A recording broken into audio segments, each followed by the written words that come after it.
Les éditions Sixtreed, avec l'aimable autorisation des éditions Kalman Levy, présentent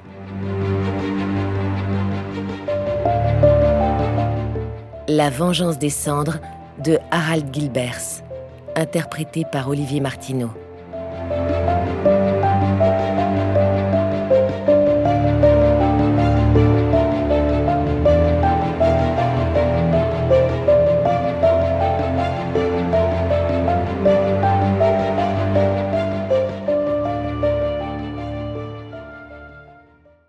Prologue. Weidorf, zone d'occupation soviétique, lundi 6 mai 1946. Oswald Klinke se figea brusquement.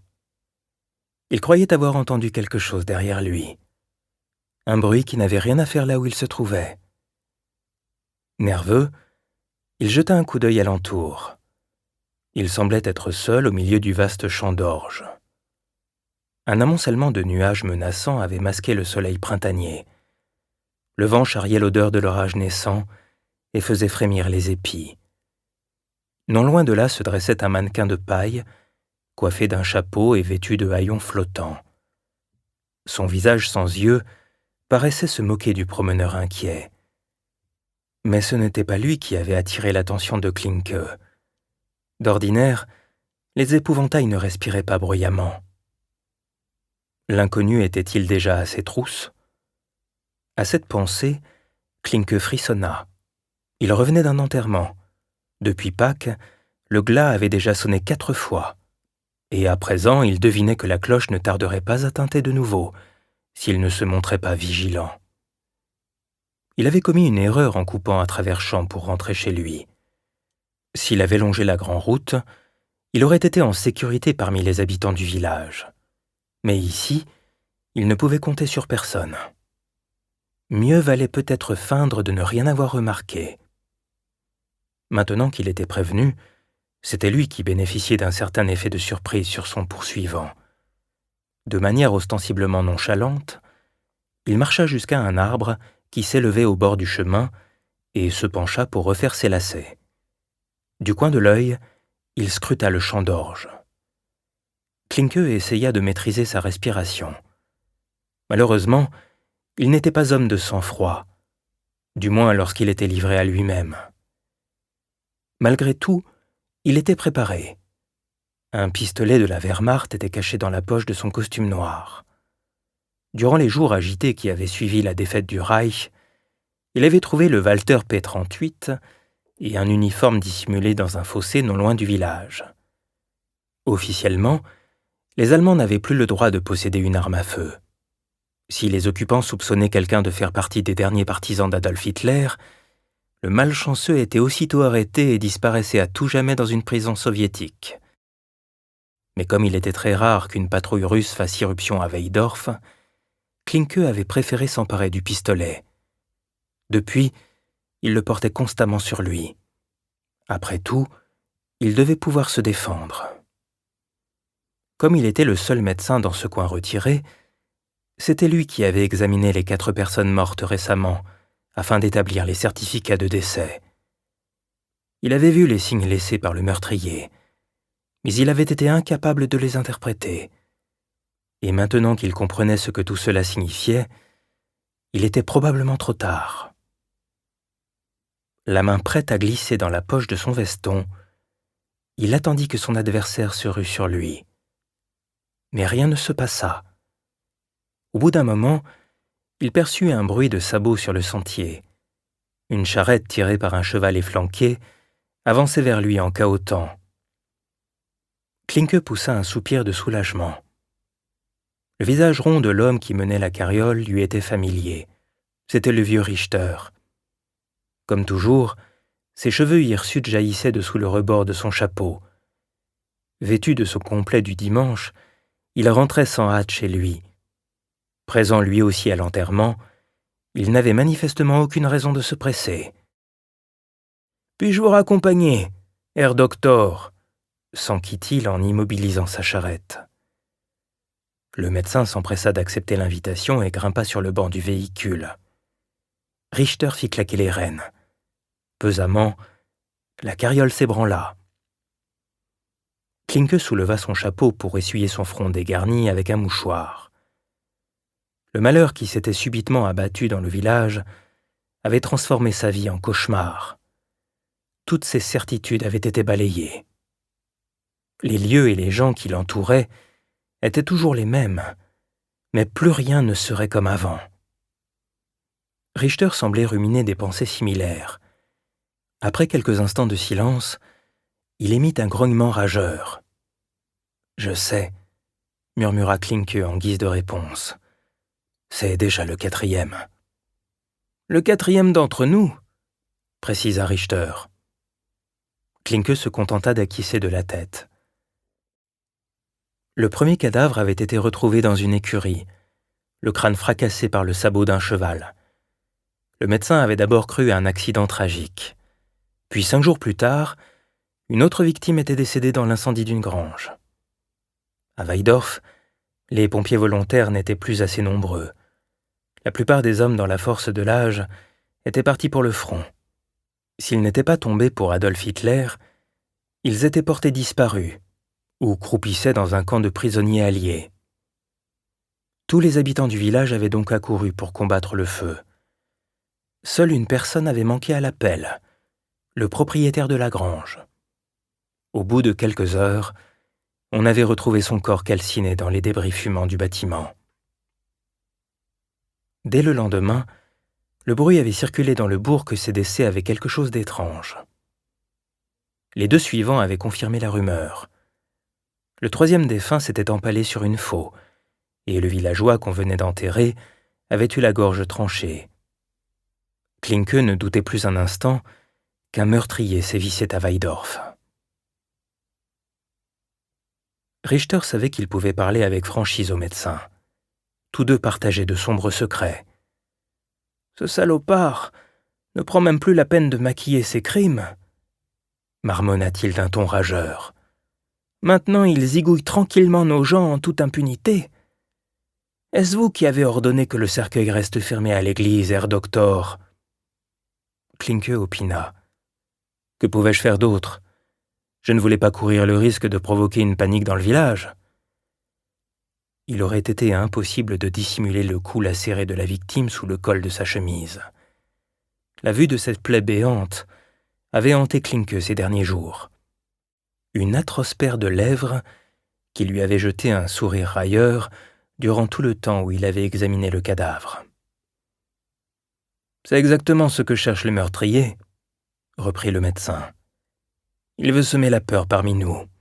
Sinon, il ne s'amuserait pas à graver ces maudits signes sur la porte des maisons où vivaient ses proies. » Richter secoua la tête avec véhémence.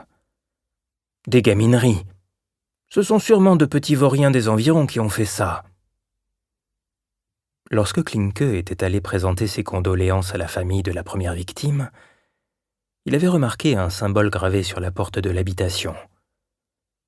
Comme le signe grossièrement sculpté n'avait aucun sens au premier regard, il n'avait guère prêté attention. La peur était venue plus tard, après le 3e meurtre. C'était à ce moment-là que le médecin avait compris.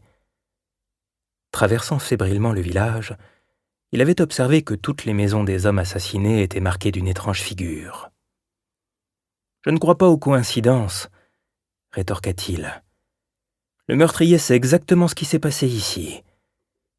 Il pense que nous sommes coupables, et à présent, il nous élimine l'un après l'autre. » Ayant soudain du mal à respirer, Klinke desserra son nœud de cravate et ouvrit le premier bouton de sa chemise. Richter grimaça. « Mais que signifient ces satanés symboles ? Pourquoi le salaud chercherait-il à se trahir ? Pour nous pousser à alerter les flics ? Il sait que nous n'irons pas voir la police. » Richter garda le silence, puis il approuva lentement du chef. Les 2 hommes parcoururent le reste du chemin sans un mot. Klinke ne cessait de jeter des coups d'œil autour de lui, mais il eut beau scruter le paysage, il ne vit aucune trace de son poursuivant. Richter tira sur les rênes en arrivant devant le domicile du médecin. Ce dernier descendit de la charrette et traversa son potager. Derrière lui, il entendit l'attelage se remettre en branle. Au même moment, le soleil de midi perça les nuages. Légèrement ébloui, Klinke glissa la main dans la poche de son pantalon pour sortir son trousseau de clés. Lorsque ses yeux se furent habitués à la soudaine clarté, il s'immobilisa. Un symbole était gravé sur sa porte d'entrée. S'arrachant à sa stupeur, il fit un pas en avant. C'était la même figure qu'il avait remarquée chez les 4 victimes. Elle représentait un être humain. Cette fois, le tueur avait fait preuve de plus d'application, et Klinke s'aperçut qu'il s'agissait d'un homme doté d'une paire d'ailes. Il frissonna. Ainsi, l'assassin voulait l'avertir. C'était la fin. Il s'était trop longtemps bercé d'illusions. Virevoltant sur lui-même, il s'élança dans la rue pour rattraper la carriole qui s'éloignait. Il agita furieusement les bras et poussa des cris. Surpris, Richter se retourna. En voyant le médecin affolé, il arrêta son cheval. Klinke le rejoignit et posa la main sur le flanc de la charrette. « Il faut prévenir les habitants du village, » glapit-il, hors d'haleine. « C'est moi le prochain sur la liste. Nous devons partir d'ici, sur le champ. »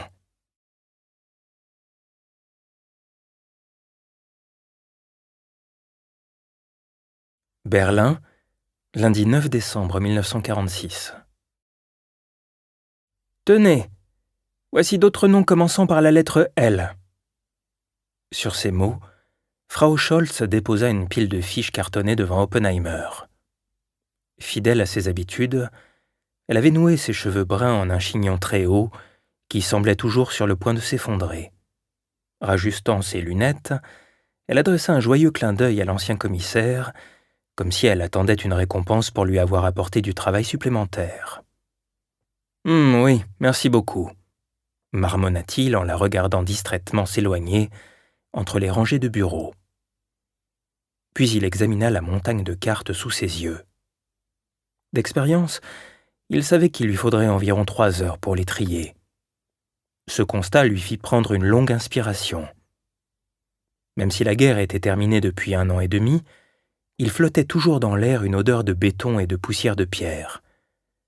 Le flot de demandes ne tarissait jamais, ce qui n'était pas étonnant, car on estimait que près d'un Allemand sur 4 cherchait un proche ou était lui-même recherché. De nombreux habitants des villes s'étaient réfugiés dans les campagnes pour échapper aux pluies de bombes. À leur retour, ils n'avaient trouvé que des ruines. Plus de 10 millions de soldats de la Wehrmacht et de la SS étaient retenus en captivité depuis la fin du conflit. Les Alliés avaient commencé dès la mi-mai 1945 à libérer des prisonniers. Mais la plupart de ceux-ci étaient encore internés dans des camps ou considérés comme disparus. Il y avait aussi les 14 millions de réfugiés qui avaient fui les anciens territoires de l'Est. Sous le national-socialisme, on appelait Volksdeutsche les Allemands ethniques, les minorités germanophones vivant en dehors des frontières de l'État nazi, afin de les distinguer soigneusement des Allemands du Reich. À présent, on les nommait officiellement rapatriés. Dès la première conférence alliée de Téhéran en novembre 1943, Roosevelt, Churchill et Staline s'étaient mis d'accord pour que la frontière soviéto-polonaise suive la ligne Curzon après la fin de la guerre. En dédommagement des territoires cédés à l'Union soviétique, le futur État polonais s'agrandirait vers l'ouest en intégrant certaines régions orientales de l'Allemagne. Sur le papier, cela semblait être plutôt simple. Mais ces décisions politiques avaient causé de gros problèmes dans la pratique. Il avait fallu déplacer les populations allemandes pour permettre aux familles polonaises chassées de leurs terres à l'Est de venir s'installer à l'autre bout du pays. D'un seul trait de plume, on avait provoqué une migration ethnique d'une ampleur insoupçonnée. Une solution technocratique dont personne ne se souciait de savoir si elle était applicable ou non. À la conférence de Potsdam, les 3 puissances victorieuses avaient certes décrété que ces déplacements de population devaient s'effectuer en bon ordre et avec humanité, mais Oppenheimer avait pu constater lors des derniers mois que les belles intentions des Alliés n'avait pas été suivi sur le terrain. Les transports se faisaient dans le plus grand chaos et on avait souvent recours à la violence pour accélérer les choses. Tous les jours, l'ancien commissaire voyait apparaître sur son bureau le destin tragique de ces personnes malmenées, car il travaillait depuis 6 mois au service allemand de recherche, situé à Dahlem, dans le secteur américain. Il frotta ses mains engourdies. Heureusement, Lisa avait réussi à lui procurer des mitaines, qui permettaient de manipuler les fiches sans que celles-ci glissent constamment entre les doigts. Oppenheimer et ses collègues portaient tous des manteaux et des gants, car la température s'était brusquement refroidie depuis quelques jours. Si le mois de novembre avait été plutôt supportable, l'hiver semblait s'être désormais installé à Berlin. Avec une hauteur de plafond de 6 mètres, la vaste salle où il travaillait était inchauffable, du moins tant que la pénurie de combustible se poursuivrait dans l'ancienne capitale du Reich. Il reprit son tri. Certains jours, il avait l'impression d'être une abeille ouvrière, mais cela ne le dérangeait pas. Il appréciait de passer inaperçu au milieu de ses collègues. Avec 50 autres personnes, il était employé par la Croix-Rouge, Caritas et la mission protestante de Berlin. Leur catalogage permettait de retrouver des disparus et de réunir des familles. Penché au-dessus de son bureau, il travaillait consciencieusement 8 heures par jour. Il n'avait aucune envie de réintégrer la police. Plutôt que d'être coincé entre les alliés qui ne cessaient de se quereller, il préférait rester avec ses fiches. Le triage était une activité sans ambiguïté, apolitique. Lange, Lange, Langefeld, Langemak, Langebach, Langenberg. Il devait plisser les yeux pour déchiffrer les patronymes griffonnés sur les cartes. Malgré les hautes fenêtres qui flanquaient la salle à droite et à gauche, le ciel morose ne délivrait pas suffisamment de lumière. Au plafond, les 3 rangées de suspension ne faisaient office que de décoration, depuis que la municipalité avait été contrainte de décréter des coupures de courant début novembre. Oppenheimer craignait que l'approvisionnement de Berlin ne connaisse la même débâcle que l'hiver précédent. L'électricité avait été strictement rationnée parce que les centrales électriques manquaient cruellement de charbon. La situation n'avait fait qu'empirer depuis que l'administration militaire soviétique s'était déclarée incapable d'assurer le ravitaillement de toute la ville. Chaque puissance d'occupation devait donc s'occuper de l'approvisionnement en nourriture et en combustible de son secteur. L'opération était délicate puisqu'il n'existait pour l'instant qu'une seule voie ferrée reliant Berlin aux zones occidentales. Malgré tout, Oppenheimer essayait de rester positif. Même si l'hiver devait s'installer, il avait au moins une paire de mitaines chaudes. Il prit une douzaine de cartes et les tria par ordre alphabétique. Puis il se pencha pour les classer dans les fichiers de bois clair qui se trouvaient sous son bureau. Plongé dans son travail, il ne remarqua pas immédiatement que quelqu'un s'était approché de lui. Il se redressa en entendant un raclement de gorge dans son dos. « Herr Oppenheimer, vous avez de la visite. » Tournant la tête, il reconnut Fourmanek, l'un de ses collègues. Portant un cache-œil noir, celui-ci était toujours impeccablement habillé, afin de ne pas ressembler à un corsaire. Son manteau sombre était fermé, mais Oppenheimer se doutait que l'employé portait comme d'habitude une chemise avec un col amidonné et une cravate nouée avec soin. « Qu'y a-t-il ? Je ne peux pas m'absenter maintenant. La pause de midi n'est que dans 1 heure. »« Cela semble urgent, » répondit Fourmanek. « Il est arrivé quelque chose à une femme prénommée Hilde, vous la connaissez ?» Oppenheimer se leva brusquement. « Que s'est-il passé ?» Fourmanek haussa les épaules avant de montrer du doigt le service courrier. Oppenheimer déposa ses fiches sur son bureau et marcha en direction de la porte indiquée par son collègue. Dans la pièce attenante, il régnait une atmosphère de salon de thé. Une demi-douzaine de femmes étaient assises devant une montagne de fiches, de nouvelles demandes de recherche que triaient ces dames, en bavardant gaiement. Près d'elle se tenait un homme moustachu qui triturait son chapeau. Il s'agissait d'Otto Seibold. Les joues empourprées, le pharmacien rajusta ses lunettes. Sa moustache frissonnait nerveusement. Oppenheimer ne se rappelait pas l'avoir vu aussi bouleversé depuis qu'ils avaient sauvé leur bonne amie Hilde, opposante acharnée au régime nazi, des griffes du Volksgerichtshof. Seibold poussa un soupir de soulagement en apercevant l'ancien commissaire. « Ah, Richard, te voilà !» s'exclama-t-il. Les femmes assises derrière l'immense pile de papier se turent. Sentant leur regard curieux, Oppenheimer entraîna Seibold dans un couloir adjacent. « Qu'est-ce qui t'amène ici, Otto? Un problème avec Hilde ?» Visiblement remué, Seibold chercha ses mots. « J'ignore ce qui s'est passé exactement, mais Hilde est retenue à Schönberg, au bureau d'aide sociale. Elle a envoyé quelqu'un pour me prévenir. Apparemment, ils ne veulent plus la laisser partir. Elle croit que tu es le seul à pouvoir la tirer de ce pétrin. » Le pharmacien avait parlé à toute vitesse. Oppenheimer écarquilla les yeux. « Au bureau d'aide sociale ?» répéta-t-il incrédule.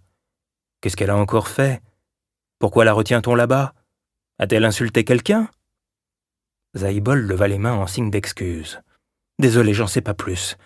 Le mieux serait d'aller au plus vite à Schönberg. » Hilde était une femme débrouillarde.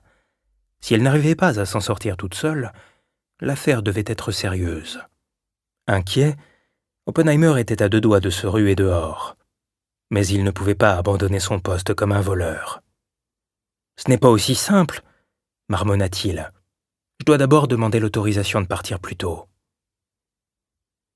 S'il disparaissait sans rien dire, cela pourrait être mal interprété. Durant les mois d'été, bon nombre de ses collègues s'étaient livrés à l'absentéisme, surtout le vendredi et le samedi. Ils préféraient se rendre à la campagne à bord de trains bondés pour se procurer des vivres. Naturellement, ces voyages étaient interdits si l'on ne possédait pas de ticket de rationnement. Mais la police se montrait de plus en plus coulante, et les gens se précipitaient donc dans les gares. Des experts en nutrition avaient calculé qu'un adulte avait besoin de 2200 calories par jour. Toutefois, en raison du médiocre ravitaillement, l'administration de la ville n'avait cessé de réduire la quantité de denrées alimentaires que l'on pouvait obtenir avec une carte. Les habitants de Berlin ne recevaient que la moitié de la ration nécessaire pour vivre sainement. Dans les magasins, il n'y avait la plupart du temps que du pain et des pommes de terre. Dans le secteur soviétique, la ration de viande était souvent remplacée par des harengs ou du fromage blanc. On n'obtenait presque jamais de légumes frais ni de beurre. En cette période de disette, beaucoup se retrouvaient face à un dilemme. Devait-on aller au travail afin de pouvoir prétendre à une carte de rationnement, dans l'espoir de trouver quelque chose à acheter dans les magasins? Ou n'était-ce pas plus judicieux d'investir 2 jours de son temps dans un voyage à la campagne pour aller faire des provisions? Mais maintenant que l'hiver approchait et que les paysans n'avaient plus grand-chose à vendre, le taux d'absentéisme avait reculé. Oppenheimer pensait qu'il lui serait plus facile d'obtenir la permission de quitter son poste durant quelques heures. Après tout, il ne mentirait pas en arguant qu'il devait s'occuper d'une affaire administrative. Il entraîna Seibold vers la salle où il travaillait. « Suis-moi, Otto. Tu vas répéter à Hersour ce que tu viens de me raconter. » « Qui est donc ce Hersour ?» s'étonna le pharmacien. « Mon supérieur. » Pourquoi avait-il accepté de venir ici? Georg Hüttner fixa le papier défraîchi qui tapissait le mur. Comme toujours, il était nerveux lorsqu'il se trouvait dans le secteur américain. Même s'il n'était qu'à quelques kilomètres de la zone soviétique, il s'exhorta à rester vigilant.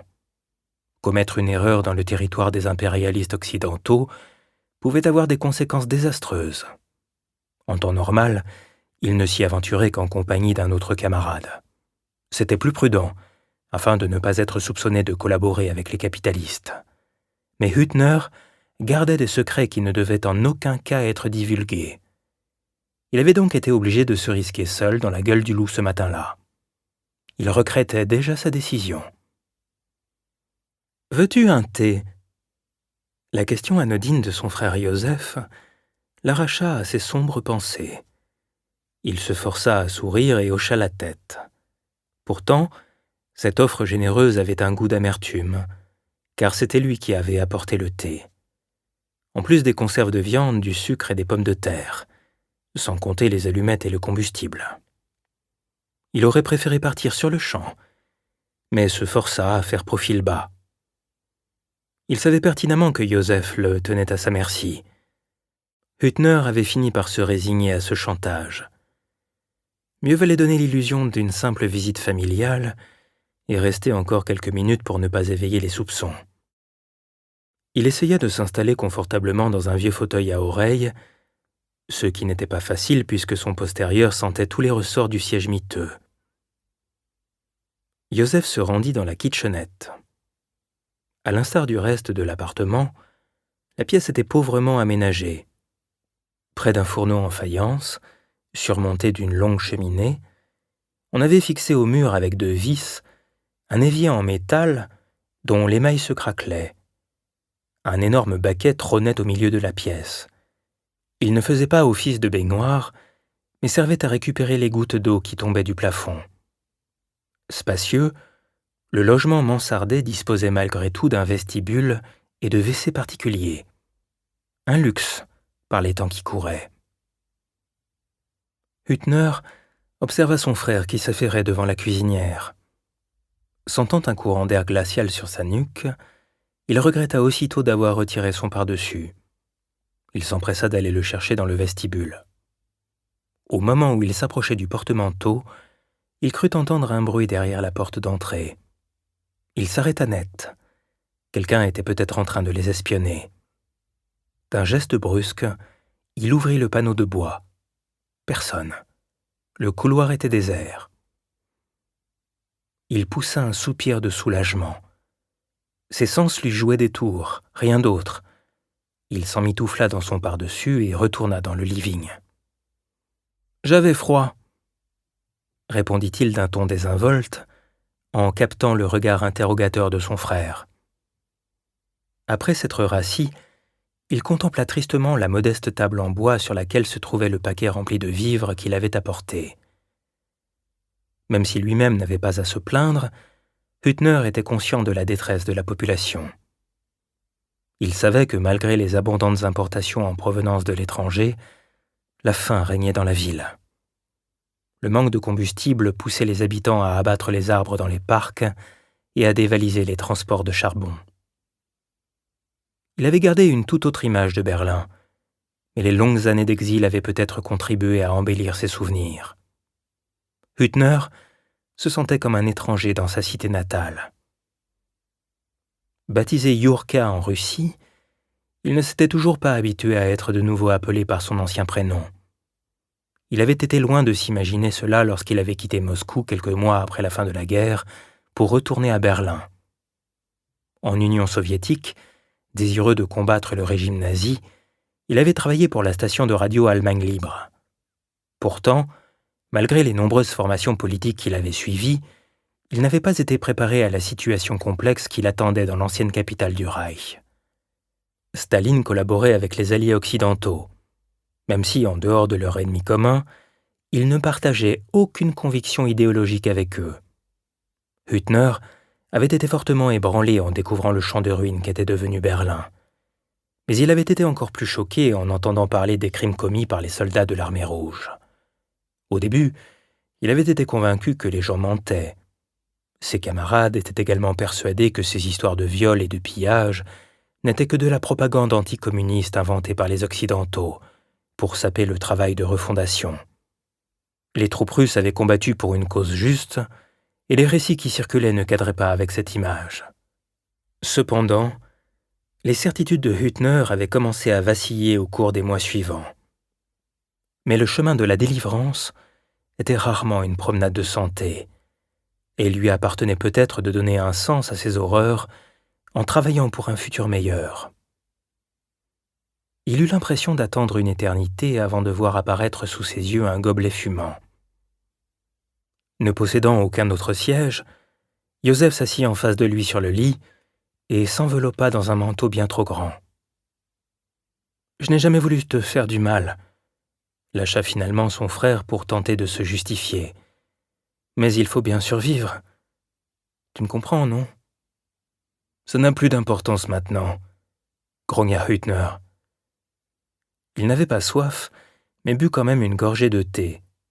Au moins, il pouvait se réchauffer les mains en tenant son gobelet. D'un geste agacé, il remonta le col de son pardessus. Il détestait le froid. Lors de son exil, il avait compris que la plupart des Russes partageaient son aversion.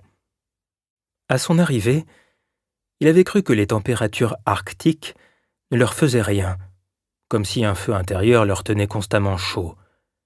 Il s'étonnait à présent d'avoir été aussi naïf. « Fais une liste de tout ce que tu m'apportes, » proposa Joseph. « Je te rembourserai. » Hüttner sourit intérieurement. Son frère ne serait jamais en mesure de payer ses dettes. « Je ne pourrai pas revenir régulièrement, » le prévint-il. « Je prends de gros risques en m'aventurant jusque chez toi. Dans ce cas, donnons-nous rendez-vous dans le secteur russe. » Il réfléchit un instant. Naturellement, cela faciliterait les choses. Mais que se passerait-il si ses camarades le surprenaient? S'ils avaient vent de cette affaire, cela provoquerait à coup sûr des complications. Il inventa une réponse évasive. Au moment où il s'apprêtait à la formuler, un tumulte s'éleva dans la rue. On entendit un hurlement de sirène au loin et un vrombissement de moteur. Puis des voix excitées retentirent. Hüttner écarquilla les yeux. Ses pires craintes étaient sur le point de se réaliser. Il bondit du fauteuil et courut à la fenêtre. L'un des carreaux cassés avait été remplacé par un morceau de carton. Mais on pouvait tout de même voir ce qui se passait dehors. 2 voitures de police s'arrêtèrent dans un crissement de pneus devant l'immeuble. Hüttner se sentit trahi. Était-ce la raison pour laquelle Joseph avait tenu à le voir dans le secteur américain? À l'évidence, son frère ne voulait pas le faire chanter, mais se venger. Il n'y avait pas d'autre explication. « Sale faucheton !» siffla-t-il en ramassant son chapeau. « Pas par la cage d'escalier !» Ignorant l'avertissement, Hüttner se précipita hors de l'appartement et jeta un coup d'œil par-dessus la rampe. En bas, quelqu'un frappait rudement à la porte d'entrée. Sa seule chance était de s'échapper par la cour. Sans hésiter, il dévala l'escalier. Au rez-de-chaussée, il bouscula une vieille dame qui sortait de chez elle, alertée par le tapage. « Eh, faites attention !» lui cria la voisine indignée. Les coups contre le panneau de bois redoublèrent. Hüttner s'élança dans l'étroit corridor menant vers l'arrière de l'immeuble. Arrivé devant la porte de la cour, il se figea. Il ignorait ce qui l'attendait de l'autre côté. S'il jouait de malchance, la police avait déjà encerclé le bâtiment. Il entrebâilla prudemment le battant. Une odeur de brûlé lui monta alors aux narines. Quelqu'un semblait avoir oublié son repas sur un fourneau. Au milieu des gravats, il ne vit que des poubelles et un enchevêtrement de cordes à linge. Rassuré, il enfonça son feutre sur les yeux et se glissa dehors. Réprimant son envie de courir pour ne pas attirer l'attention, il se dirigea vers le bâtiment bombardé qui se dressait de l'autre côté de la cour. Tandis qu'il s'approchait des décombres, il tressaillit en entendant dans son dos une voix autoritaire l'interpeller. « Arrêtez-vous, police !» Sans se retourner, Hüttner força l'allure. L'immeuble en ruine n'était plus qu'à quelques mètres. Une fois à couvert, il pourrait aisément semer ses poursuivants. Les yeux rivés sur l'édifice éventré, il trébucha sur un objet dur et tomba de tout son long. Comme il essayait fébrilement de se relever, il se déchira les paumes sur le sol jonché de débris et d'éclats de verre. Des pas rapides retentirent derrière lui. L'instant d'après, 2 hommes l'empoignèrent pour le redresser. Il se débattit avec hargne, mais finit par s'avouer vaincu lorsqu'il sentit une matraque se poser sur sa nuque. Ses assaillants portaient les shakos réglementaires de la police berlinoise. Contre toute attente, ils le relâchèrent brusquement. « Merde !» jura l'un d'eux. Ils se penchèrent sur l'obstacle qui avait fait trébucher Hüttner. Celui-ci suivit leur regard et resta pétrifié. Sur le sol poussiéreux, un bras dépassait entre deux seaux à ordures. La peau nue était couverte de symboles. De là où il se trouvait, Hüttner ne pouvait pas les déchiffrer. Le reste du corps étrangement disloqué était étendu derrière les poubelles. Dépouillé de ses vêtements, l'inconnu avait les cheveux grisonnants et sa bouche grande ouverte était noire comme du charbon. Au lieu d'un cri, un filet de fumée s'échappait de sa gorge. Hüttner comprit qu'il se trouvait dans une situation critique. La police l'avait appréhendé à côté d'un homme fraîchement assassiné, dans le secteur américain par-dessus le marché. Sauf miracle, son sort était scellé. Il ne pourrait pas révéler ce qu'il faisait ici, et encore moins nommer des témoins à décharge.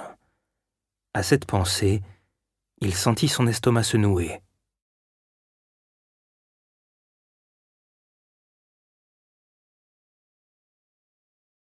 Lundi 9 décembre 1946. Oppenheimer plissa les yeux. De plus en plus de gouttes de pluie s'écrasaient sur son visage. Pressé de secourir Hilde, il pédala de plus belle. Pour le moment, le vélo restait le meilleur moyen de locomotion en ville. Il roulait sur une antique bicyclette qu'il avait trouvée sur un trottoir juste après la reddition de Berlin.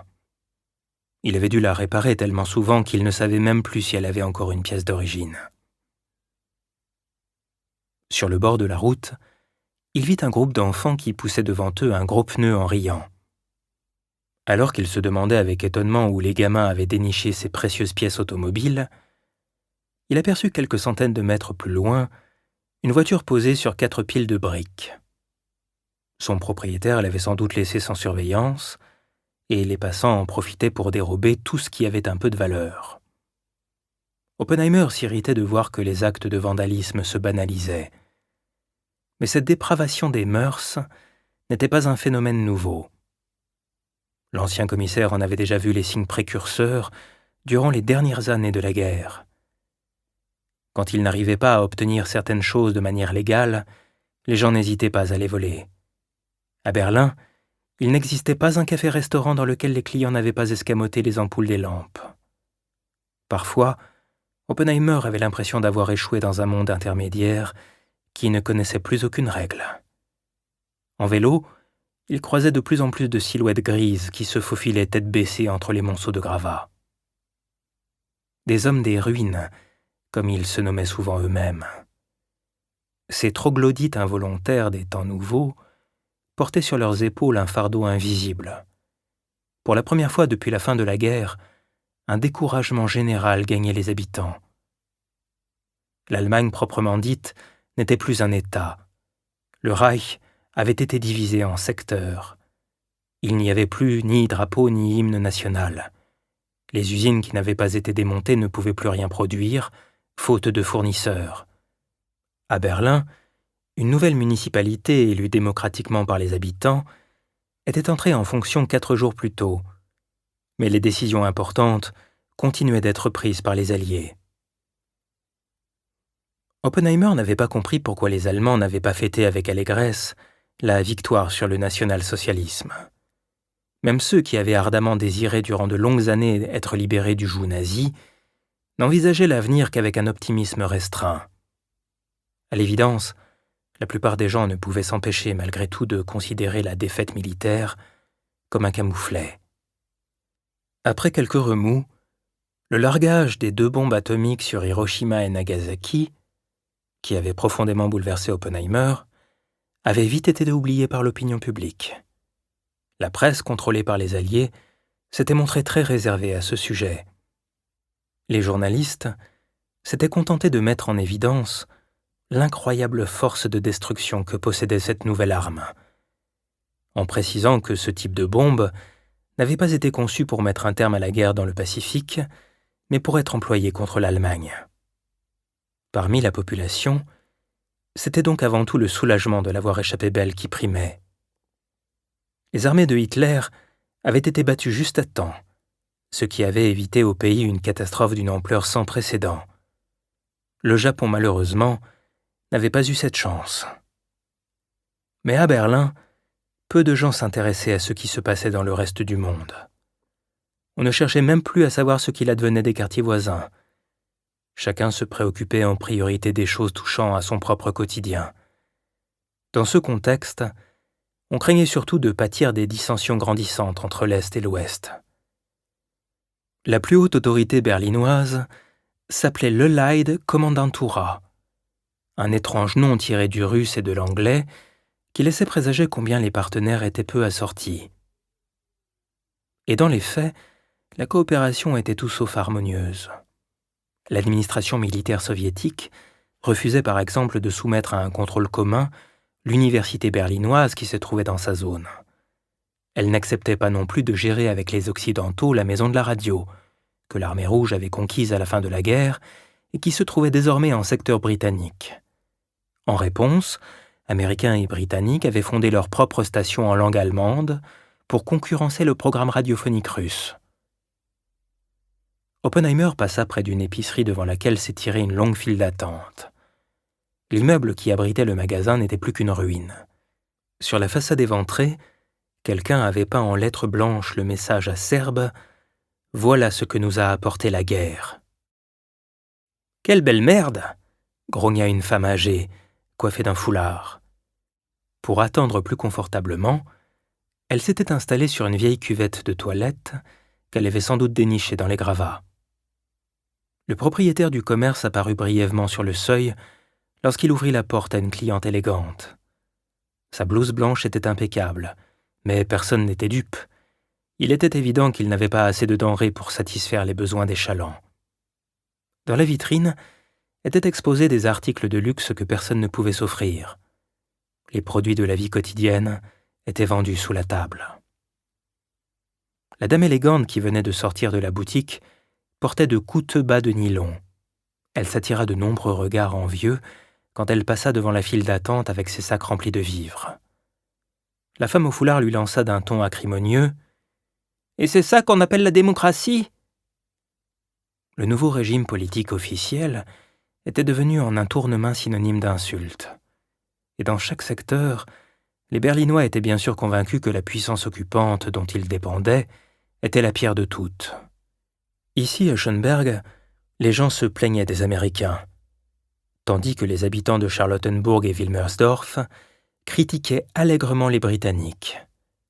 Dans le nord, à Wedding et Reinickendorf, on vitupérait contre les Français.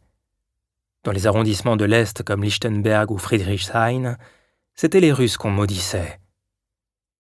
Mais, si absurde que cela paraisse, ceux qui se considéraient comme de véritables victimes étaient les anciens partisans reconnus de Hitler, parce qu'ils n'avaient plus le droit d'occuper de hautes charges et qu'ils étaient contraints de prendre part au déblaiement de la ville. En tant que travailleurs forcés, ils avaient droit à de plus grandes rations alimentaires que s'ils avaient exercé leur métier premier. Toutefois, ils refusaient délibérément de profiter de cet avantage. Beaucoup de compatriotes d'Oppenheimer s'étaient installés dans ce rôle de martyr avec une fatuité qui l'exécrait profondément. Il longea la Potsdamer Straße, qui finit par déboucher sur la Hauptstraße.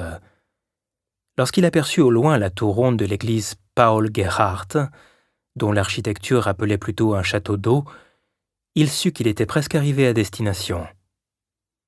Quelques instants plus tard, il repéra devant une succursale de la Dresdner Bank une banderole sur laquelle était écrit en lettres blanches « Mairie de Schönberg ».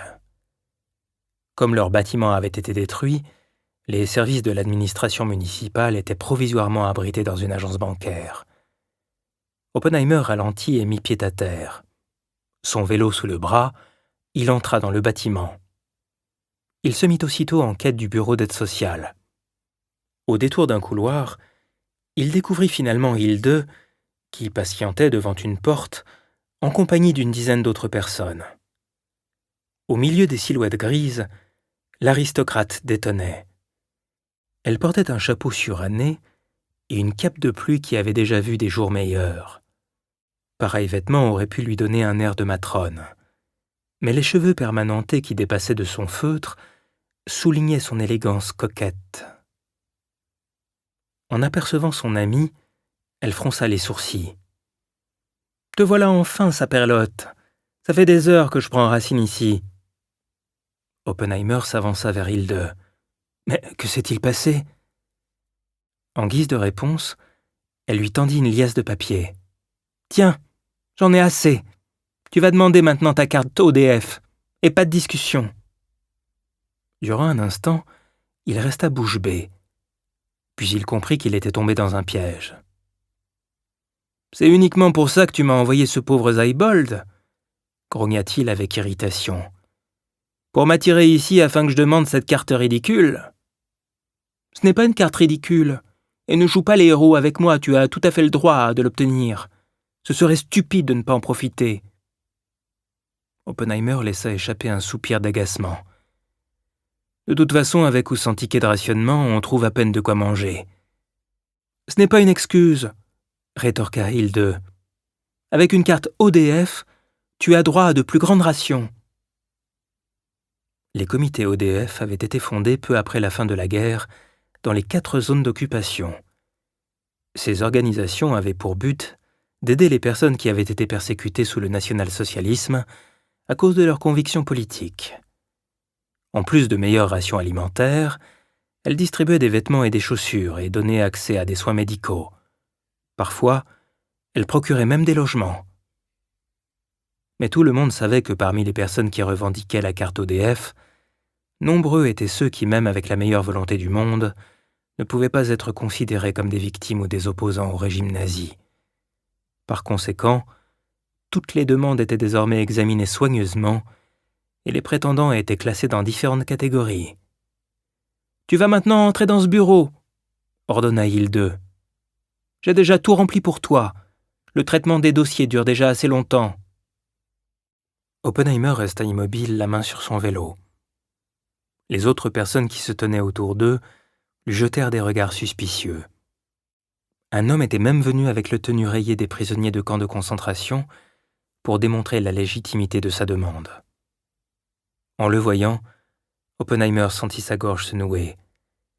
Même si, après l'entrée en vigueur du paragraphe arien, il avait été renvoyé de la police et avait vécu plusieurs années dans une maison juive, il avait l'impression d'être un charlatan à côté d'un survivant des camps. Durant un temps, son mariage avec Lisa l'avait protégé. Pourtant, s'il n'était pas entré dans la clandestinité après l'affaire Lutzow, il aurait certainement été arrêté lors de la vague finale de razzia et déporté dans un camp d'extermination.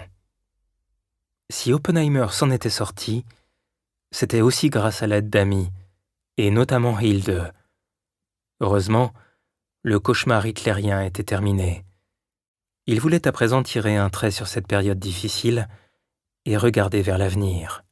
« Mais je m'en suis sorti !» protesta-t-il faiblement. Hilde ne prit même pas la peine de lui répondre. Elle lui arracha le vélo des mains et tendit le doigt vers la porte du bureau. Oppenheimer grimaça avant de céder. Bien sûr, Hilde ne voulait que son bien, et comme toujours, quand elle avait quelque chose en tête, il était inutile de faire de la résistance. Après avoir frappé, il se glissa dans le bureau. Lorsque l'ancien commissaire revint 2 heures plus tard au service de recherche, d'autres surprises l'attendaient. Ayant mauvaise conscience de s'être absenté aussi longtemps, il se hâta de rejoindre son poste tête baissée. Au moment où il arrivait près de sa table de travail, il découvrit son supérieur assis sur une chaise. Le front plissé, Herr Suhr rajusta son nœud papillon et se leva d'un bond. « Si vous voulez bien me suivre ?» Oppenheimer remarqua que ses collègues observaient la scène en échangeant des commentaires à voix basse. Visiblement nerveux, Suhr le conduisit dans le couloir et s'arrêta devant la porte des toilettes. « Il y a quelqu'un qui souhaite vous voir.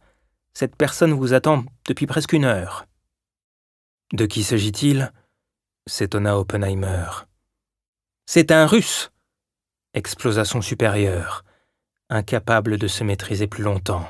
« Un militaire de haut rang, d'après son uniforme. » L'apparition d'un officier soviétique dans le secteur américain faisait toujours sensation. Oppenheimer frissonna.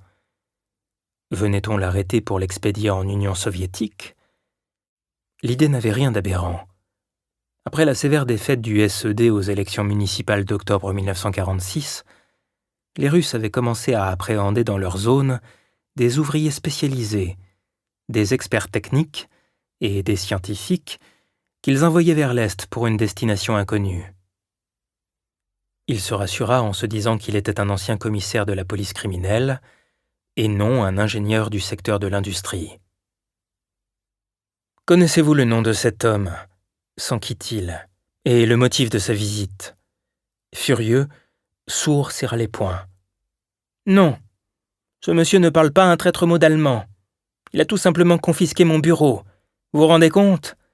Il a même eu l'impertinence de poser ses bottes crottées sur ma table de travail. » Pour un fonctionnaire prussien, un geste pareil était le comble de l'incorrection. Ne sachant que répondre, Oppenheimer se contenta de hocher la tête d'un air compatissant. Lorsqu'il entra dans le bureau de Sourd, l'air était saturé d'une odeur infecte, qu'il identifia aussitôt comme étant celle du machorka, le tabac qu'affectionnaient les Russes. Un homme courteau aux cheveux ras se redressa au milieu d'un nuage de fumée bleutée. « Moi drog Oppenheimer !» s'exclama l'officier avec un large sourire, découvrant plusieurs couronnes en acier poli qui étincelèrent dans sa bouche. C'était le colonel Aksakov. Oppenheimer se sentit immédiatement soulagé. Le Russe paraissait d'excellente humeur et l'avait salué en employant le mot « droug », qui signifiait « ami ». Plus d'une année s'était écoulée depuis leur dernière rencontre. À l'évidence, le colonel ne manquait de rien à Berlin, car son visage s'était encore arrondi. Aksakov s'avança pour serrer virilement l'ancien commissaire dans ses bras. Tous deux avaient travaillé ensemble durant plusieurs semaines pour arrêter le déserteur Grigoriev et sa bande. Mais Oppenheimer ne se souvenait pas d'avoir déjà été accueilli aussi chaleureusement par le soviétique. Ce qui ne pouvait signifier qu'une chose. Aksakov avait besoin de lui. L'instant d'après, il sut qu'il avait vu juste. Sans aucune explication, le colonel le prit par l'épaule et l'entraîna dans le couloir. Oppenheimer n'eut même pas le temps de prévenir son supérieur. Mais Herr Sourd serait sûrement ravi d'être débarrassé de l'encombrant officier russe.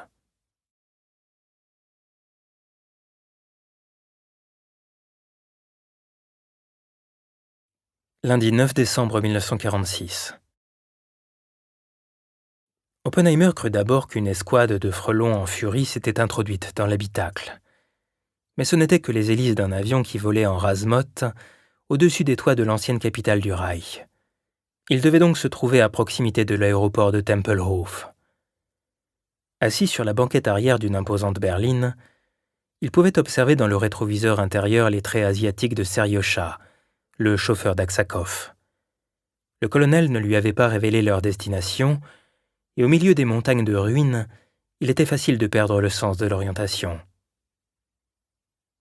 Des experts avaient estimé qu'il y avait dans les rues de Berlin 55 millions de mètres cubes de terre et de pierre, 11 millions de mètres cubes de bois et plus d'1 million de tonnes d'acier. Le volume total des ruines représentait environ 75 millions de mètres cubes. En d'autres mots, évacuer tous les débris des bombardements risquait de prendre plus d'une vingtaine d'années. D'après certains, avec les décombres de la ville, on aurait pu construire jusqu'à Cologne un mur de 30 mètres de large sur 5 de haut. Oppenheimer avait remarqué qu'il roulait vers l'est. Il finit par se repérer lorsqu'ils abordèrent le rond-point de la Belle Allianzplatz, rebaptisé Franz-Mehring-Platz, en hommage à l'un des fondateurs du KPD. L'aide de camp d'Aksakov ralentit l'allure en entrant dans le dédale de rues qui environnait la Hermannstrasse. Il se trouvait à Neukölln, un quartier considéré comme plutôt bourgeois avant la guerre. Mais les bombardements et les combats ne l'avaient pas épargné. Ici aussi, les routes étaient bordées de monceaux de gravats et les façades des immeubles criblées d'impacts de balles. Oppenheimer avait supposé à tort qu'Aksakov l'emmènerait dans la zone soviétique. Il avait beau se creuser la tête, il ne comprenait pas ce qu'il venait faire dans le secteur américain. Seriosha se gara sur le bas-côté sans couper le moteur. S'abstenant de tout commentaire, Aksakov se hissa hors du véhicule.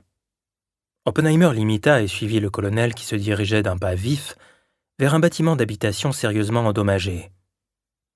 Ils contournèrent l'immeuble en empruntant un étroit passage pour déboucher dans une arrière-cour où attendaient 3 hommes.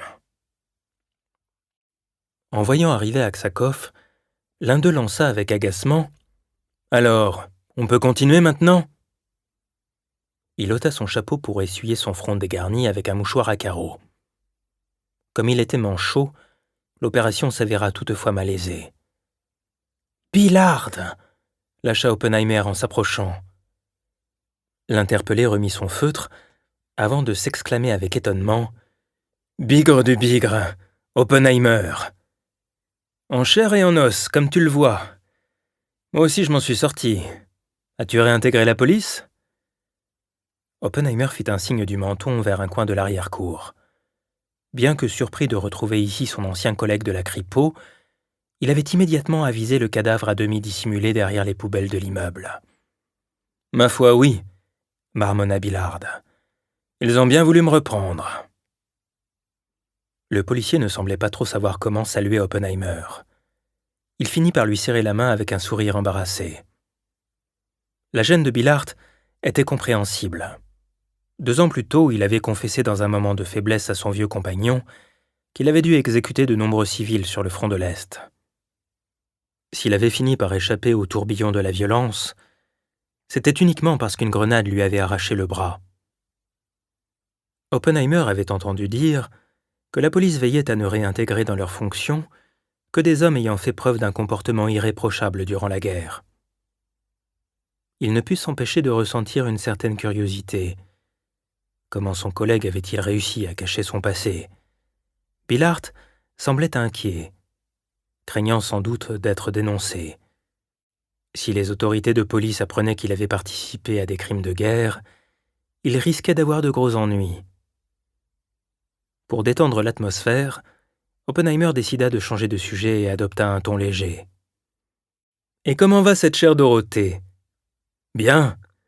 Heureusement, elle n'était pas à Berlin quand les Russes... » Billard se tut avant de lancer un regard en coin à Aksakov. Visiblement, il préférait ne pas évoquer devant le colonel la vague de viols qui avait frappé la capitale au moment de l'arrivée de l'armée rouge. « Enfin, tu vois ce que je veux dire. Dorothée n'a pas été limée. Elle n'est rentrée de la campagne qu'après la libération de la ville. Et Lisa ?» Durant un instant, Oppenheimer sentit son rythme cardiaque s'emballer. Sa femme avait eu moins de chance que Dorothée Billard, et il ne s'en était pas encore tout à fait remis. Même s'il avait réussi à coincer le violeur, le mal était fait. Il se contenta de répondre « Lisa travaille maintenant à Charlottenburg chez les Britanniques, comme traductrice. Elle était professeure d'anglais avant la guerre, tu te rappelles ?» Billard acquiesça du chef. « Et toi, pourquoi ne demandes-tu pas à réintégrer la police ? Ils cherchent justement des gens comme toi, d'anciens flics avec de l'expérience, et qui n'ont rien à se reprocher. Pour le moment, je suis occupé ailleurs. » esquiva Oppenheimer en promenant son regard autour de lui. Comme souvent à Berlin, l'arrière-cour donnait l'impression de former un espace hermétiquement clos à ciel ouvert. Dans un coin se dressait un petit abri où les habitants pouvaient ranger leurs vélos. Au-dessus de l'appentis, des échelons en métal fixés au mur permettaient d'accéder au toit de l'immeuble. Le bâtiment qui fermait l'autre côté de la cour était en ruine. À travers les décombres, on pouvait apercevoir la rue qui se trouvait derrière. « Que savez-vous sur ce cadavre ?» s'enquit-il, en désignant le corps étendu non loin d'eux. Billard haussa les épaules. « Une affaire plutôt étrange. Et ce qui est encore plus étrange, c'est que nous n'avons pas le droit de déplacer le Maccabée avant l'arrivée d'un soi-disant spécialiste. Aucune idée de qui ça peut être. Les gars du service de l'identité judiciaire ont déjà terminé leur boulot. Il n'y a plus rien à faire ici, mais nous poirotons depuis plus d'1 heure. Tu me diras, mieux vaut en rire. Partout on nous met des bâtons dans les roues. Le nouveau quartier général de la police se trouve à l'est, alors que la prison préventive de Moabit et tous les juges d'instruction sont dans le secteur britannique. Je te laisse imaginer les emmerdes qui en découlent. Pour chaque transport de prisonniers, Les Russes doivent accorder une autorisation spéciale. Mais ils nous causent toujours des problèmes. » Cette réponse confirma les soupçons d'Oppenheimer. « Peut-être que le colonel Aksakov pourra nous en dire plus sur ce mystérieux spécialiste, » suggéra-t-il. Billard réfléchit quelques secondes, puis se retourna vers ses collègues. Des hommes à l'allure grise et aux traits maussades, comme on en voyait partout en ville. Ils s'entretinrent brièvement à voix basse, et l'un d'eux fit un pas vers Aksakov pour lui poser une question dans un russe écorché. « C'est Wenzel, mon adjoint », expliqua Billard en guise de présentation. Lorsque son subalterne traduisit la réponse laconique du soviétique, il s'esclaffa. « Naturellement, » gloussa-t-il en pointant du doigt Oppenheimer. « C'est toi le fameux spécialiste. Tu ne te doutais de rien ? » « On m'a emmené ici sans me donner la moindre précision, » rétorqua l'ancien commissaire. Lorsqu'il jeta un regard interrogateur à Aksakov, celui-ci hocha la tête et tendit l'index en direction du cadavre. « Davai, davai !» ordonna le Russe avant de tourner les talons. Oppenheimer remarqua que les 3 policiers se décontractèrent aussitôt qu'Aksakov eut disparu. « Le colonel veut vous revoir demain, » indiqua Wenzel.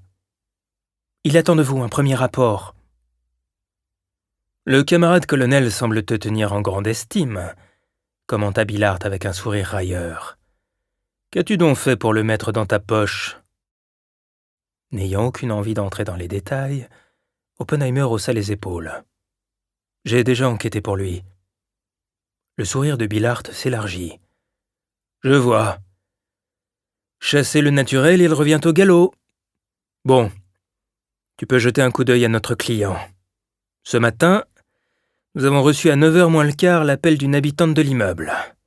Une patrouille est venue ici, et nos gars ont découvert le corps. » Durant sa carrière à la Kripo, Oppenheimer avait examiné bon nombre de cadavres, mais il n'avait jamais vu une mise en scène aussi étrange. Le défunt semblait avoir dans les 70 ans. Complètement nu, il gisait derrière les poubelles dans une pose contorsionnée. Le regard braqué vers le ciel, les bras en croix, il ressemblait à un Icare des temps nouveaux qui aurait terminé sa chute vertigineuse dans cette cour. L'homme avait les bras et les jambes couverts de signes alphabétiques. La partie inférieure de son visage était noire comme du cirage. Oppenheimer s'agenouilla pour observer avec attention la bouche grande ouverte de l'inconnu. Derrière 2 rangées de dents en piteux état, il découvrit des restes de papier carbonisé. À quoi rime une telle mise en scène ? Billard s'approcha. « Pauvre type. Quelqu'un a bourré sa bouche de papier avant d'y mettre le feu. Quand la voisine l'a trouvé, ça brûlait encore. Elle a eu une belle frayeur. Bizarrement, hormis quelques égratignures, notre Maccabée n'a ni marque de coup ni blessure visible. On ne peut donc pas exclure une mort naturelle. Mais il ne s'est sûrement pas allongé ici en costume d'Adam. Et quant au papier calciné dans la bouche, il est possible que quelqu'un ait voulu réduire le corps en cendres. Je ne crois pas qu'on puisse brûler un cadavre avec un peu de papier. Pour ça, il faut un accélérateur de feu. Le pétrole et l'essence sont des denrées rares de nos jours, fit remarquer Billard. L'assassin n'avait peut-être rien d'autre sous la main. Oppenheimer braqua son regard sur les caractères irréguliers qui couvraient les bras et les jambes du mort. Et ces tatouages ? L'homme était peut-être un ancien marin ? Ce ne sont pas des tatouages. Quelqu'un a écrit ces lettres à l'encre noire sur la peau du pauvre type. En regardant d'un peu plus près, on voit qu'il s'agit d'une liste de noms. Serrée et enchevêtrée, l'écriture était à peine lisible. En se penchant, Oppenheimer parvint à déchiffrer quelques noms. Max Erdmann, Andrei Kuprianov, Sigmar Bauer, Günther Altmann. Il ne connaissait aucun de ces patronymes. Tout ceci ne me plaît guère. Sur ces mots, il se releva. « Oui, cette affaire ne présage rien de bon, » approuva Billard. « On dirait que quelqu'un veut se payer notre tête. » Si c'est le cas, la farce est de très mauvais goût. Nous avons appris que la victime s'appelait Orminski. Jacob Orminski. Oppenheimer dressa l'oreille. Un Prussien de l'Est ?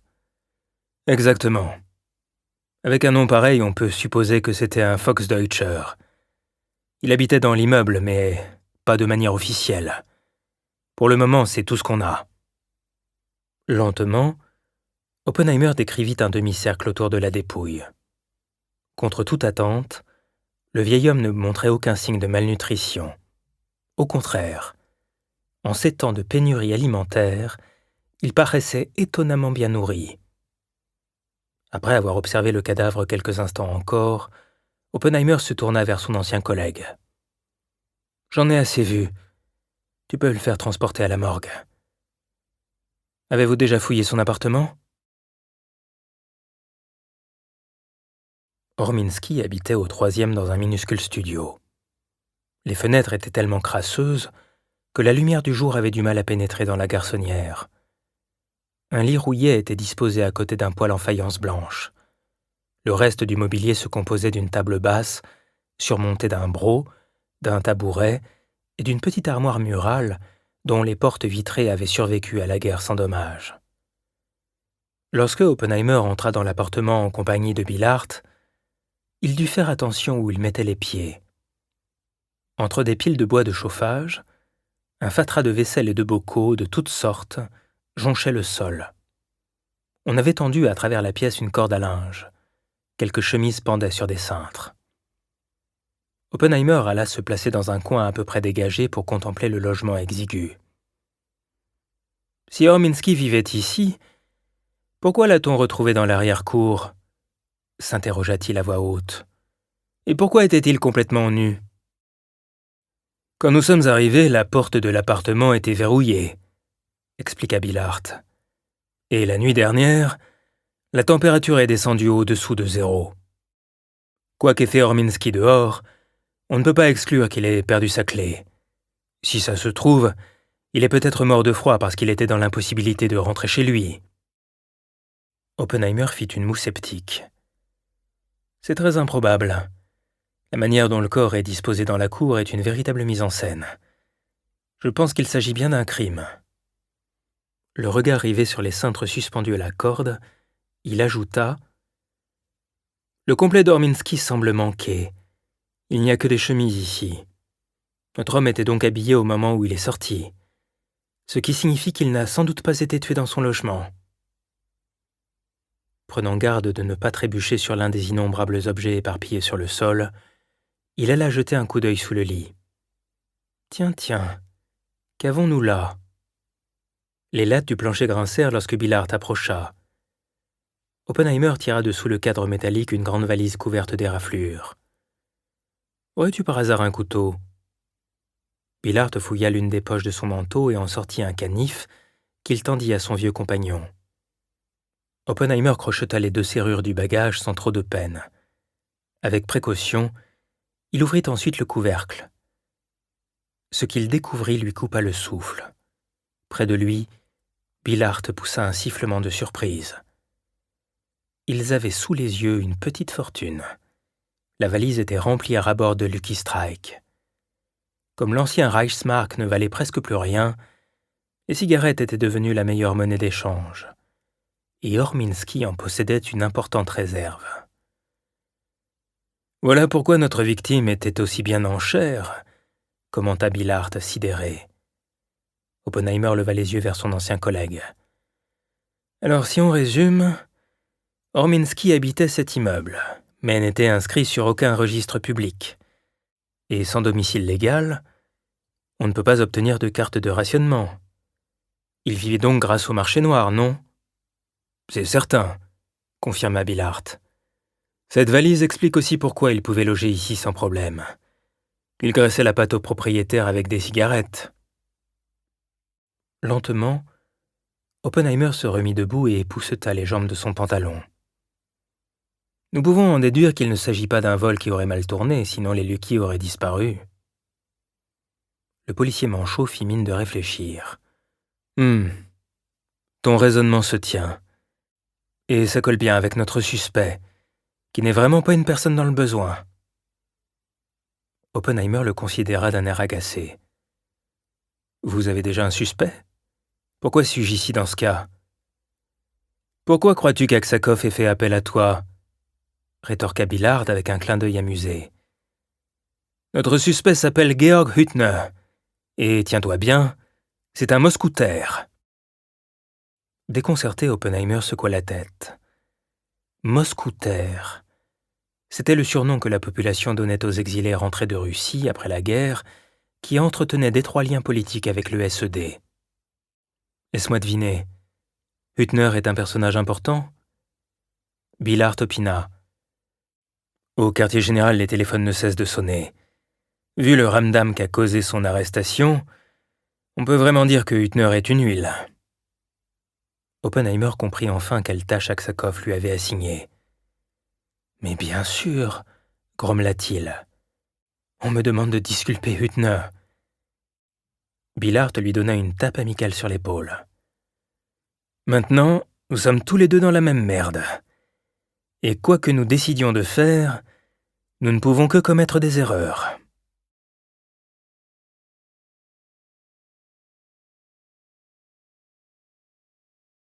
Mardi 10 décembre 1946. Oppenheimer se réveilla avant le lever du soleil. Il n'avait presque pas fermé l'œil de la nuit parce qu'il se sentait tiraillé. Enquêter pour le compte d'Aksakov sur une affaire susceptible d'avoir des implications politiques et diplomatiques lui paraissait un honneur plus que douteux. Agité, il se tournait et se retournait tandis que Lisa dormait paisiblement à côté de lui. Leur chambre dans la villa de Hilde était pleine de courants d'air en hiver. Ils étaient allongés sous une pile de couvertures. Lorsque les premières lueurs du jour éclairèrent peu à peu la pièce, Oppenheimer vit que les fenêtres étaient couvertes de buée. À l'évidence, la température extérieure était tombée au-dessous de zéro cette nuit. Si le mercure chutait encore, des cristaux de glace se formeraient bientôt sur les vitres. Incapable de se rendormir, il décida de se lever. Alors qu'il essayait de s'habiller en faisant le moins de bruit possible, Lisa ouvrit les yeux. Il s'assit sur le bord du lit et se pencha pour l'embrasser sur la joue. « Dors encore un peu. Je dois m'entretenir avec Hilde. » Sa femme se redressa. « Pour lui demander son avis à propos de l'affaire que veut te confier Aksakov ?» Il acquiesça. « Es-tu obligé d'accepter ?» s'enquit Lisa. « Il ne faudrait pas que cela te cause des problèmes au travail. » En fait, j'ai du mal à évaluer la situation. Le service de recherche entretient de nombreux contacts avec le secteur soviétique. Bon nombre d'informations sont échangées en secret. Nous devons coopérer avec les Russes, ne serait-ce que pour les prisonniers de guerre qui croupissent encore dans leur camp. Mais je crains que Sour n'apprécie guère qu'un officier de Staline vienne faire la loi dans son bureau. Tous mes collègues doivent maintenant croire que je suis un agent bolchevique. Lisa pouffa. Un espion démasqué au service de recherche, c'est un véritable scandale. Oppenheimer sourit avant de reprendre son sérieux. Je m'inquiète surtout pour toi. Il ne faudrait pas que cette histoire t'attire des ennuis. Avec les Britanniques? Bah, ça m'étonnerait. Carothers ne cesse de me répéter combien il apprécie mes talents d'interprète. Carothers était un officier du génie qui avait été affecté comme expert en construction au département Public Works and Utilities de l'administration militaire britannique, basé à Charlottenburg. Lisa avait travaillé au quartier général durant quelques mois comme traductrice, puis on lui avait assigné la tâche d'accompagner Carothers lors de ses tournées d'inspection à travers Berlin. Il s'occupait principalement de la reconstruction des ponts de la ville, et Lisa l'aidait à communiquer avec les équipes d'ouvriers allemands. Elle passait donc ses journées en compagnie de l'officier, qui naviguait d'un chantier à l'autre. Oppenheimer savait que le Britannique s'était porté volontaire pour participer aux travaux de reconstruction. Expert en désamorçage d'explosifs, il avait pourtant assisté aux premières loges aux terribles destructions qu'avaient causées les bombardements de Hitler en Angleterre. La noblesse de cœur dont faisait preuve un héros comme Carothers vis-à-vis de ses anciens ennemis, touchait profondément Oppenheimer. « À ce soir », murmura-t-il en caressant les cheveux de Lisa. Il sortit de la chambre et referma la porte derrière lui. Le couloir était étrangement sombre ce matin-là. Intrigué, il se retourna vers la fenêtre. Ce qu'il vit le fit tressaillir. Une silhouette imposante, coiffée d'un casque d'acier, se dressait devant l'encadrement. L'homme qui regardait dehors virevolta brusquement. Lorsqu'il aperçut Oppenheimer, il claqua des talons et fit le salut hitlérien. Mais le colosse n'était plus que le fantôme d'un soldat de la Wehrmacht. Le visage raviné, le menton mal rasé, il avait le regard vide. Le spectre silencieux n'était autre que Herr Vogt, qui habitait 2 chambres plus loin. Il avait survécu à l'horreur des combats et réussi à revenir auprès de sa famille. Son esprit, lui, était resté au front. Frau Vogt avait découpé l'uniforme de son mari pour en faire des chiffons. Mais celui-ci refusait de se faire déposséder de son casque, auquel il se cramponnait comme un naufragé. Tous les jours, il le nettoyait soigneusement et le mettait ensuite pour faire sa ronde quotidienne en bras de chemise. Il patrouillait constamment dans la villa à la recherche d'ennemis imaginaires. Fort heureusement, on lui avait retiré ses armes. « Bonjour, Herr Vogt !» le salua Oppenheimer en s'efforçant de prendre un ton calme. « On dirait qu'il a encore gelé cette nuit. » Muet, Vogt le détailla avec des yeux écarquillés. Sa bouche s'ouvrit 2 fois, comme s'il voulait répondre. Oppenheimer avait l'impression que le cerveau du vétéran tournait à plein régime sous le casque d'acier, mais que les pensées ne parvenaient pas à se transformer en paroles. Les enfants du voisinage prenaient un malin plaisir à crier des ordres à Vogt, qui les exécutait comme un automate.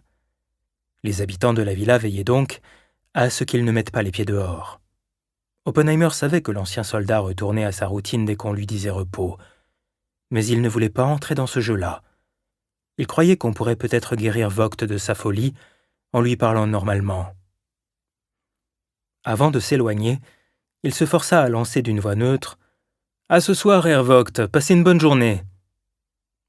Son malaise ne se dissipa qu'en sortant de la demeure. D'un pas vif, il se dirigea vers la maisonnette où vivait autrefois le chauffeur du défunt oncle de Hilde. Depuis qu'il la connaissait, l'aristocrate vivait dans cette dépendance. Pendant la guerre, les nazis lui avaient ordonné de loger des sinistrés dans sa maison. De crainte d'être espionnée, elle avait préféré s'installer à l'écart dans l'ancien logement de fonction. La villa s'était vidée quand l'armée rouge était entrée à Berlin, et Hilde avait eu l'idée d'y accueillir ses amis. Ainsi, Oppenheimer et Franz Schmude étaient venus vivre avec leurs proches au domaine, juste après la capitulation. Barbe, une ancienne codétenue de Hilde à la prison de Moabit, y avait également une chambre qu'elle partageait avec sa jeune compagne Gerda.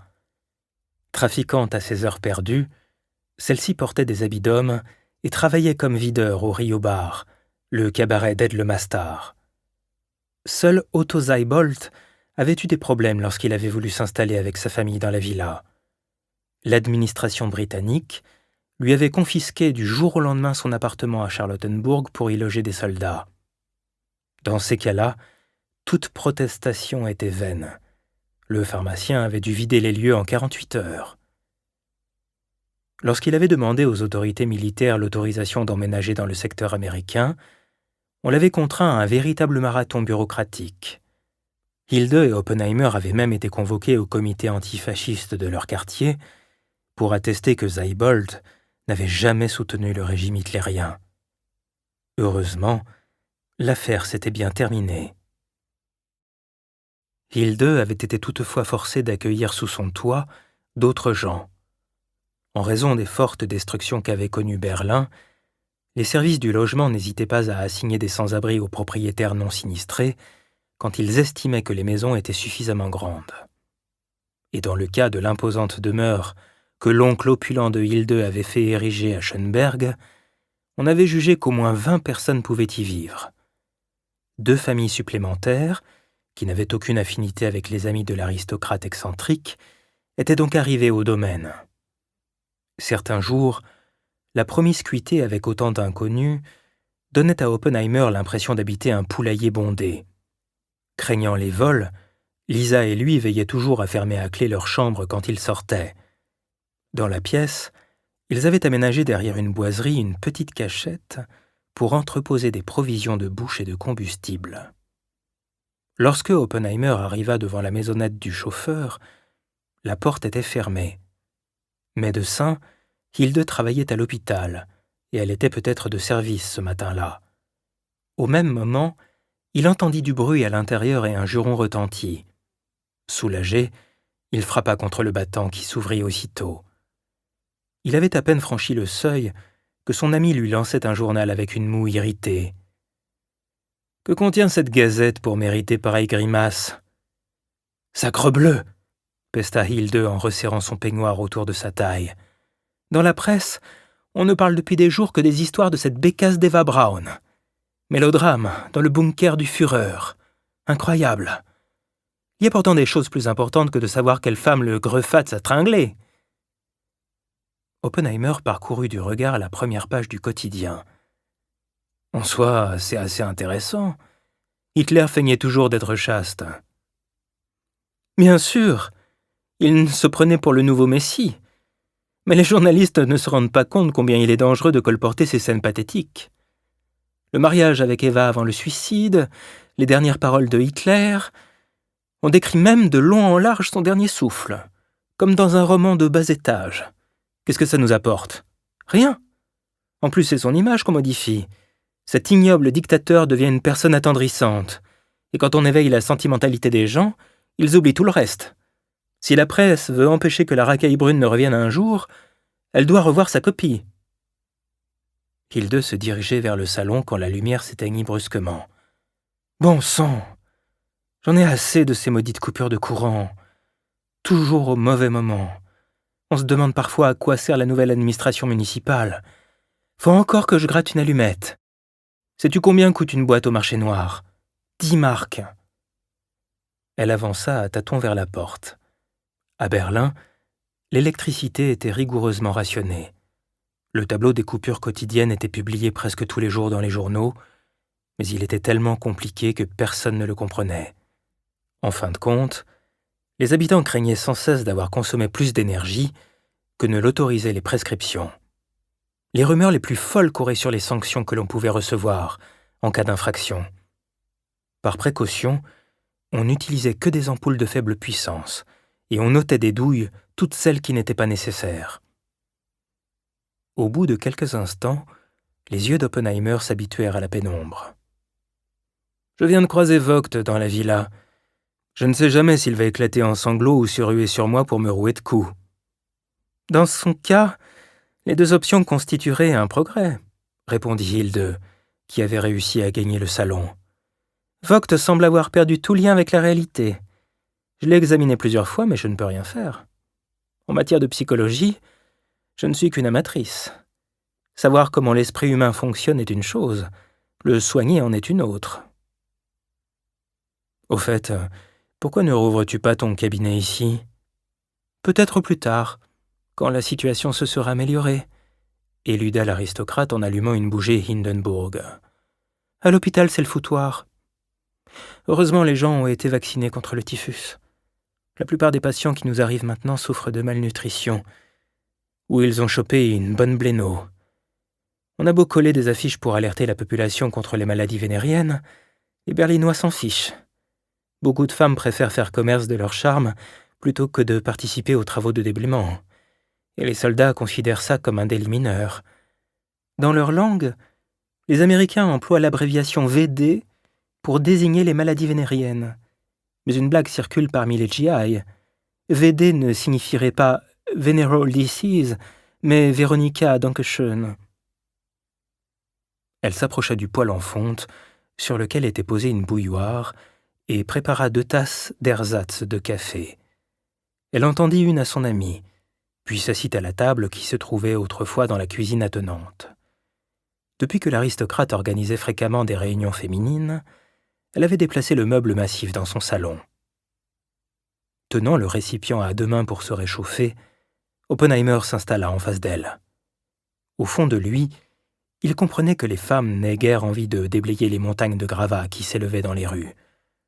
Au début, les puissances occupantes avaient surtout astreint les prisonniers de guerre et les anciens nazis à ces travaux pénibles, probablement en guise de punition.